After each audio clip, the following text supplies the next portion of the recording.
नमस्कार दर्शक बंधु जय जगन्नाथ। आज हूँ जनवरी 5 तारिख सोमवार। तेज विलंब नक आसतु नजर पकेबा आज दिन ओडिशा तथा देश विदेशर मुख्य खबर गुड़िक ओडिशार सहर गुड़ी स्वच्छ सबुज एवं सुंदर भावे गढ़ी तोलिया सरकार लक्ष्य रखिछंती। 31 डिसेम्बर 2025 रे नुआ 4टी विज्ञापित अंचल को मिसाई समुदाय 28 एनएसए मान्यता पाई। सबुथिरे नूतन कार्यालय स्थापन पर गृह निर्माण एवं नगर उन्नयन विभाग पक्षर योजना करा जाउछि। एथिपई 6 कोटी टंकार व्यय बराद करा जाइछि। प्रति एनएसए को परिमल आलोकीकरण एवं सफाई कार्य पई 1.5 कोटी टंका लेखाएं अर्थ राशि मंजूर करा जाइछि बोली विभागीय मंत्री डॉक्टर कृष्ण चंद्र महापात्र कहिसंती। दर्शक बंधु प्रत्येक दिन नुआ नुआ खबर गुडी को जानिबा को चाहुथिले चैनल टी को सब्सक्राइब करी लाइक शेयर मध्य कर दियंतु एवं आपनक मतामत कमेंट माध्यम रे जणांतु। प्रति खबर नुआ वर्ष आरंभ रे दिल्ली सरकार गरीब एवं अभावी परिवार को गुरुत्वपूर्ण आश्वस्ति प्रदान करने को निष्पत्ति नहीं। मुख्यमंत्री रेखा गुप्तांक अध्यक्षतार अनुष्ठित कैबिनेट बैठक में अंत्योदय अन्न योजना अधीन मागणा चीनी बंटन को मंजूरी दी जाइए। निष्पत्ति जनवरी 2026 रु मार्च 2027 पर्यंत दिल्ली में कार्यकारी हेबो एवं समस्त अंत्योदय कार्डधारी को यही लाभ मिलिबो। योग्य परिवार को मोट 15 मास पई मागणा चीनी जोगाइबा को निष्पत्ति निया जाइए। खबर इंदौर रे जल प्रदूषण जनित मृत्यु पर राज्य सरकार तत्परता। जल विशोधन पाइप जल जोगाण को व्यवस्थित एवं मरामती उपरे गुरुत्व। एने मुख्य शासन सचिव को मुख्यमंत्री मोहन चरण माझी कड़ा निर्देश। सबु पौरांचल रे पाइप जल जोगाण नेटवर्क को कड़ाकड़ी जांच निर्देश देले मुख्यमंत्री। मरामती काम 4 सप्ताह रे सारिबा को निर्देश देले मुख्यमंत्री। पौरांचल एवं कर्तृपक्ष 4 सप्ताह जांच एवं मरामती करी रिपोर्ट देवे। महानगर निगम को 6 सप्ताह समय दिगला। अवहेला हेले संपृक्त अधिकारी विरोध में कार्यानुष्ठान नियाजिबो। इंदौर रे जल प्रदूषण रे 10 जनकर मृत्यु होईछि। प्रति खबर राज्य सरकार आम बस बारंबार दुर्घटनाग्रस्त घटाउथिबारो मुख्यमंत्री मोहन चरण माझी उद्वेग प्रकाश करछंती। से कड़ा निर्देश देई कहिसंती ड्राइवर को नियमित ट्रेनिंग दियाजिबो। विशेषकर आम बस ड्राइवर मानक दक्षता वृद्धि को गुरुत्व दियाजिबो। ड्राइवर मानक मध्यरे संवेदनशील मनोभाव सृष्टि पई परामर्श दैछंती मुख्यमंत्री। प्रति खबर गत कालिठारु 7 कोसिया अभयारण्य रे आरंभ होईछि उभय कुंभीर एवं पक्षी गणना। एथिसहित प्रस्तुति चूड़ांत होइथिबा बेले टिकरपड़ाठारे विभिन्न अंचलरू आसीथिबा वन कर्मचारी मानक तालीम कार्यक्रम शेष होईछि। पर्यटकंक पई बंद 7 कोसिया गंड। प्रथम पर्याय रे 4 रु 8 तारिख एवं द्वितीय पर्याय रे 17 रु 18 जनवरी 4 रु 8 तारिख और 17 रु 18 तारिख 2 दिन धरी कुंभीर और विभिन्न प्रजातिर जाति गणना करिजिबो। ए दिन पर्यटकंक पई बंद रहिबो। प्रति खबर जणे लाइसेंस प्राप्त मद व्यवसायी ठारो लांच नेउथिले। धरा पड़िले थाना बाबू विजय कुमार बारिक। पुणी घरू मिलिला नगद 5 लाख टंका। या परे कटक सीआरआरआई थाना आईआईसी विजय कुमार बारिक को गिरफ करिछि विजिलेंस। से जणे लाइसेंस प्राप्त मद विक्रेता ठारो 40,000 टंका लांच मागुथिले। अभियुक्त श्री बारिकंक ठारो समस्त लांच टंका जबत करा जायछि। या परे श्री बारिकंक 2टी स्थान रे एककालीन चढ़ाव होईछि। एनै अभियुक्त विजय बारिकंक विरुद्ध रे मामला रुजु करा जायछि। प्रवर्ती खबर बांग्लादेश क्रिकेट बोर्ड भारतीय क्रिकेट दलर बांग्लादेश गस्त पई कार्यसूची घोषणा करिछि। टीम इंडिया बांग्लादेश रे 3 मैच विशिष्ट एक दिनिकिया सीरीज एवं 3 मैच विशिष्ट टी20 सीरीज खेलिबो। बीसीबी अनुसार भारतीय दल अगस्त 28 तारिख रे बांग्लादेश पहुंचबो। भारतीय दल बांग्लादेश रे 3 मैच विशिष्ट एक दिनिकिया सीरीज एवं समान संख्यक टी20 मैच खेलिबो। तथापि भारत एवं बांग्लादेश मध्य खराब कूटनीतिक संपर्क जोगु भारतर बांग्लादेश गस्त बातिल होई पारे। बीसीबी सूची घोषणा करने सत्वे भारतीय दलर बांग्लादेश गस्त अनिश्चित रही। प्रति खबर बीजेपी नेता मिथुन चक्रवर्ती मुख्यमंत्री ममता बनर्जी विरुद्ध एक सांघातिक अभियोग करछंती। मिथुन कहछंती जे पश्चिम बंग को एबे एक पश्चिम बांग्लादेश रे परिणत करने को षड्यंत्र चली। मिथुन राज्य रे दुर्नीति भ्रष्टाचार दुष्कर्म बेकारी एवं स्वास्थ्य सेवार अभाव आदि प्रसंग उपरे आलोकपात करने सह ममता बनर्जी एवं शासक दल तृणमूल कांग्रेस को कड़ा समालोचना करछंती।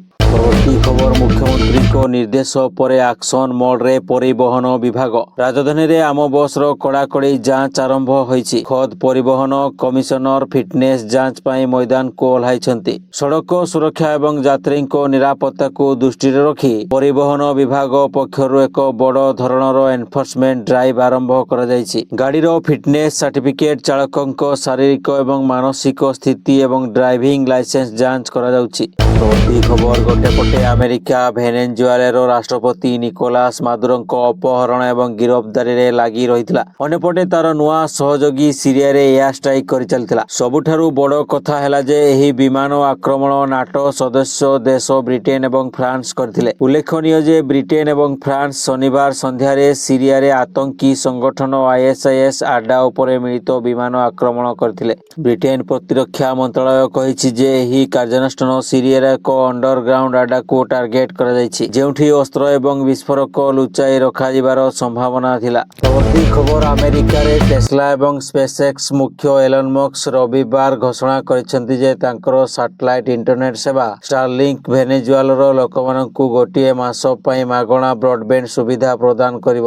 ମସ୍କ କହିଛନ୍ତି ଯେ ବର୍ତ୍ତମାନ ପରିସ୍ଥିତିରେ ଭେନେଜୁଏଲାର ଲୋକମାନଙ୍କୁ ସଂଯୋଗରେ ରହିବାକୁ ସାହାଯ୍ୟ କରିବା ପାଇଁ ଏହି ପଦକ୍ଷେପ ନିଆଯାଇଛି। ପରବର୍ତ୍ତୀ ଖବର ସ୍କୁଲ ପିଲାଙ୍କୁ ଜଣ୍ଡିସ୍। ଖୋର୍ଦ୍ଧା ଜିଲ୍ଲା ଗୁରୁଜଙ୍ଗ ସ୍ଥିତ ଜବାହାର ନବୋଦୟ ବିଦ୍ୟାଳୟ ପରିସରରେ ବ୍ୟାପିଛି ଜଣ୍ଡିସ୍। ସ୍କୁଲରେ 560 ଛାତ୍ରଛାତ୍ରୀ ଥିବାବେଳେ ପ୍ରାୟ 70ରୁ ଅଧିକ ଅସୁସ୍ଥ ହୋଇଥିବାର ଖବର ମିଳିଛି। ଏହି ଘଟଣା ସାମ୍ନାକୁ ଆସିବା ପରେ ସ୍କୁଲ କର୍ତ୍ତୃପକ୍ଷ ଏବଂ ଅଭିଭାବକଙ୍କ ମଧ୍ୟରେ ଉଦ୍ବେଗ ପ୍ରକାଶ ପାଇଛି। ପିଲାଙ୍କୁ ଘରକୁ ନେବା ପାଇଁ ଅଭିଭାବକଙ୍କ ଭିଡ଼ ଲାଗିଛି। ଗତ କିଛି ଦିନ ହେବ ସ୍କୁଲର ଅନ୍ତେବାସୀଙ୍କ ମଧ୍ୟରେ ଜଣ୍ଡିସ୍ର ଲକ୍ଷଣ ଦେଖାଯାଇଥିଲା। ପ୍ରଦୂଷିତ ପରିବେଶ କିମ୍ବା ଦୂଷିତ ଜଳ ଯୋଗୁଁ ରୋଗ ବ୍ୟାପିଥିବା ସନ୍ଦେହ କରାଯାଉଛି। ଗତକାଲି ଏକ ସ୍ୱାସ୍ଥ୍ୟ ଟିମ୍ କ୍ୟାମ୍ପସରେ ପହଞ୍ଚି ପାନୀୟ ଜଳର ନମୁନା ସଂଗ୍ରହ କରି ପରୀକ୍ଷା ପାଇଁ ପଠାଇଛି। ଅସୁସ୍ଥ ଛାତ୍ରଛାତ୍ରୀଙ୍କୁ ତୁରନ୍ତ ଡାକ୍ତରୀ ସହାୟତା ଯୋଗାଇ ଦିଆଯାଉଛି। ଖବର ରାଜ୍ୟରେ କେମିତି ବେଆଇନ ଭାବେ ପଥର ଖଣି ଚାଲିଛି। ପାହାଡ଼ ଫଟାଇ ପଥର ବିକି କୋଟି କୋଟି ଟଙ୍କା ମାଫିଆ ଲୁଟୁଛନ୍ତି। ଢେଙ୍କାନାଳ ବଦାଳୁ ପଥର ଖଦାନ ବିସ୍ଫୋରଣ ଘଟଣାରେ 2 ନିରୀହ ଶ୍ରମିକଙ୍କ ଜୀବନ ଯିବା ପରେ ଖୋଲିଛି ବେଆଇନ ପଥର ଚାଲାଣର ଖାଣ୍ଟି ସତ। ବିନା ବ୍ଲାଷ୍ଟିଂ ଅନୁମତିରେ ହେଉଛି ବ୍ଲାଷ୍ଟ। ବିନା ଲିଜରେ ଚାଲିଛି କଳା ମୁଗୁନି ପଥର ଚାଲାଣ। ଘଟଣା ସାମ୍ନାକୁ ଆସିବା ପରେ ପ୍ରଶାସନ କହୁଛି ଏବେ ନିଆଯିବ କଠୋର କାର୍ଯ୍ୟାନୁଷ୍ଠାନ। ପରବର୍ତ୍ତୀ ଖବର ଉତ୍ତର କୋରିଆ ଗତକାଲି ସମୁଦ୍ର ଆଡ଼କୁ ଏକାଧିକ ବାଲିଷ୍ଟିକ୍ କ୍ଷେପଣାସ୍ତ୍ର ନିକ୍ଷେପ କରିବା ପରେ ଜାପାନ ଜରୁରୀକାଳୀନ ପରିସ୍ଥିତି ଜାରି କରିଛି। ଦକ୍ଷିଣ କୋରିଆର ଯୁଗ୍ମ ମୁଖ୍ୟ କର୍ମଚାରୀ ଏକ ବିବୃତ୍ତିରେ କହିଛନ୍ତି ଉତ୍ତର କୋରିଆର ରାଜଧାନୀ ଅଞ୍ଚଳରୁ ଅନେକ ବାଲିଷ୍ଟିକ୍ କ୍ଷେପଣାସ୍ତ୍ର ନିକ୍ଷେପ ଚିହ୍ନଟ ହୋଇଛି। ଆମେରିକା ସେନା ପକ୍ଷରୁ କୁହାଯାଇଛି ଉତ୍ତର କୋରିଆର ଏହି କ୍ଷେପଣାସ୍ତ୍ର ପରୀକ୍ଷଣ ସମ୍ପର୍କରେ ଆମେରିକା ସଚେତନ ରହିଛି। ପରବର୍ତ୍ତୀ ଖବର 2026 ବର୍ଷଟି ବିଶ୍ୱ ମହାକାଶ ଇତିହାସରେ ଏକ ନୂତନ ଯୁଗର ସୂତ୍ରପାତ କରିବାକୁ ଯାଉଛି। ଭାରତର ଇସ୍ରୋ ଏବଂ ଆମେରିକାର ନାସା ଦୁଇଟି ଭିନ୍ନ କିନ୍ତୁ ଗୁରୁତ୍ୱପୂର୍ଣ୍ଣ ମିଶନ ଜରିଆରେ ମାନବ ଜାତିର ମହାକାଶ ଯାତ୍ରାକୁ ଏକ ନୂଆ ଦିଗ ଦେବାକୁ ପ୍ରସ୍ତୁତ ହେଉଛନ୍ତି। ଭାରତୀୟ ମହାକାଶ ଗବେଷଣା ସଂସ୍ଥା ଇସ୍ରୋ ମାର୍ଚ୍ଚ 2026 ସୁଦ୍ଧା ଗଗନଯାନର ପ୍ରଥମ ମାନବବିହୀନ ପରୀକ୍ଷଣ G1 କରିବାକୁ ଲକ୍ଷ୍ୟ ରଖିଛି। ଏହି ମିଶନରେ ବ୍ୟୋମମିତ୍ର ନାମକ ଏକ ହ୍ୟୁମାନଏଡ୍ ରୋବଟ ମହାକାଶକୁ ଯିବ। ପରବର୍ତ୍ତୀ ଖବର ମୟୂରଭଞ୍ଜ ଜିଲ୍ଲାର ରାଇରଙ୍ଗପୁର ଠାରେ ଇଗ୍ନୋ ଆଞ୍ଚଳିକ କେନ୍ଦ୍ର ଏବଂ ଇଗ୍ନୋ ଦକ୍ଷତା କେନ୍ଦ୍ର ଉଦ୍ଘାଟିତ। ନୂଆବର୍ଷ ଅବସରରେ ରାଷ୍ଟ୍ରପତି ଦ୍ରୌପଦୀ ମୁର୍ମୁ ଆଭାସୀ ମାଧ୍ୟମରେ ଏହାକୁ ଉଦ୍ଘାଟନ କରିଛନ୍ତି। ଦକ୍ଷତା ବିକାଶ ଓ ଉଦ୍ୟମିତା ମନ୍ତ୍ରଣାଳୟ ପକ୍ଷରୁ ସ୍କିଲିଂ ଫର AI ରିଡନେସ୍ ସ୍ୱତନ୍ତ୍ର କାର୍ଯ୍ୟକ୍ରମ ଅଧୀନରେ ଆୟୋଜିତ ଏହି କାର୍ଯ୍ୟକ୍ରମରେ କେନ୍ଦ୍ର ଶିକ୍ଷାମନ୍ତ୍ରୀ ଧର୍ମେନ୍ଦ୍ର ପ୍ରଧାନ ଯୋଗ ଦେଇଥିଲେ। ଏହି ଅବସରରେ ସେ କହିଛନ୍ତି ଯେ ରାଇରଙ୍ଗପୁରରେ ଇଗ୍ନୋର ଏହି ନୂତନ କେନ୍ଦ୍ର ପ୍ରତିଷ୍ଠା ଦ୍ୱାରା ସମାଜରେ ରୋଜଗାର ଏବଂ ଉଦ୍ୟମିତା ବୃଦ୍ଧି ପାଇବ। ପରବର୍ତ୍ତୀ ଖବର ସରକାରୀ ବିଭାଗରେ ଦୁର୍ନୀତିର ତଦନ୍ତ କରୁଥିବା ଲୋକପାଳ ନିଜ ନିଷ୍ପତ୍ତିରୁ ୟୁଟର୍ନ ନେଇଛି। 7ଟି ଲକ୍ସରୀ BMW କାର୍ କିଣିବା ନେଇ ନିଜର ବିବାଦୀୟ ଟେଣ୍ଡରକୁ ରଦ୍ଦ କରିଦେଇଛି। ଅଧିକାରୀମାନେ ଗୁରୁବାର କହିଛନ୍ତି ଯେ ଏହି ନିଷ୍ପତ୍ତି ଟେଣ୍ଡର ଜାରି ହେବାର 2 ମାସ ପରେ ନିଆଯାଇଛି। କ୍ରୟ ହେବାକୁ ଥିବା ଗାଡ଼ିଗୁଡ଼ିକର ମୋଟ ମୂଲ୍ୟ 5 କୋଟି ଟଙ୍କା ବୋଲି ଦାବି କରାଯାଉଥିଲା। ଏହି ନିଷ୍ପତ୍ତି ଏପରି ସମୟରେ ଆସିଛି ଯେତେବେଳେ ବିରୋଧୀ ଦଳ ଏବଂ ସାମାଜିକ